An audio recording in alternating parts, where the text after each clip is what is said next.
Ubuholi be-PRM budalule ukuthi amalungu eqembu azovotela i-MK Party.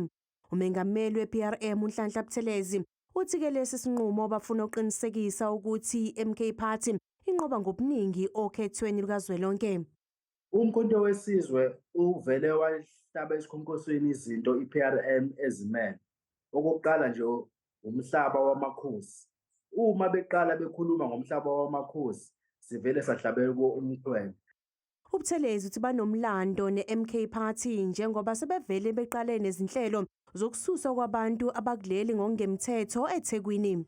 Simashe nawo saqinisekisa ukuthi-ke abantu bokufika bayasuka lapha edolobheni workshop la kade bezinze khona enkabeni yedolobha betrade khona abantu bakithi bengatrade.